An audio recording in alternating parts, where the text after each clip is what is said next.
नमस्कार, मैं आपके साथ विभा उपाध्याय। गाजा पट्टी में हालात हर घंटे बिगड़ते जा रहे हैं। संयुक्त राष्ट्र ने अब चेतावनी दी है कि अगर अगले 48 घंटों में मानवीय सहायता नहीं पहुंचाई गई तो करीब 14,000 बच्चों की जान जा सकती है। मार्च 2025 से इजराइल की ओर से जारी इस पूरी नाकाबंदी ने गाजा को भूखमरी और कुपोषण की कगार पर लाकर खड़ा कर दिया है। मार्च में इजरायली सरकार ने गाजा में भोजन, पानी और ईंधन की आपूर्ति पूरी तरह से जैसे बंद कर दी थी।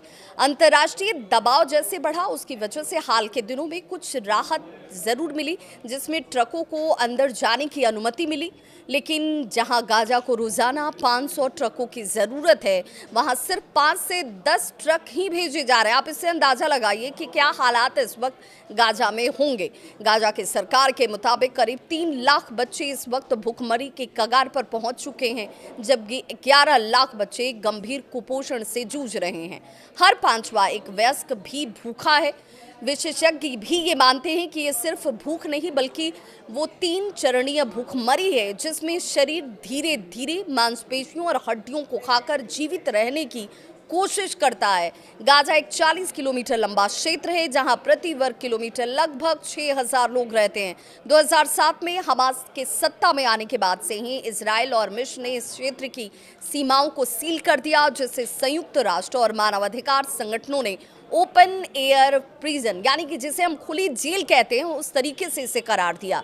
इस भीषण मानवीय संकट के बीच सबसे बड़ा सवाल यही है कि क्या संयुक्त राष्ट्र और अंतर्राष्ट्रीय न्यायालय इस स्थिति में सिर्फ चेतावनी जारी करेंगे या फिर इजराइल पर युद्ध अपराधों को लेकर कोई कठोर कदम उठाया जाएगा।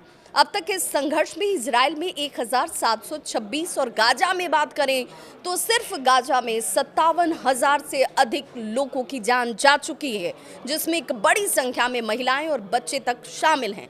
जनसंख्या को जानबूझकर भोजन, पानी और दवा से वंचित रखना अंतर्राष्ट्रीय कानून में एक वॉर क्राइम है। इस श्रेणी में इसे लाया जाता है। इसके बावजूद आईसीजे और यूएन जैसे जितने भी संगठन हैं, उसकी कार्रवाई केवल अपील और चेतावनी तक ही सीमित नजर आती है।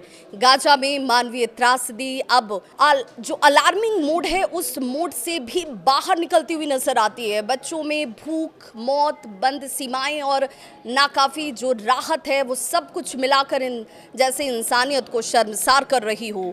अब सवाल ये कि क्या दुनिया की बड़ी ताकतें इस पर कोई कदम उठाएंगी? मानवीय हितों की रक्षा के लिए, इंसानियत के लिए कोई कदम यहाँ आगे बढ़ाया जाएगा? इस खबर पर क्या है आपकी राय, बताइएगा जरूर। मैं आपकी होस्ट और दोस्त विभा।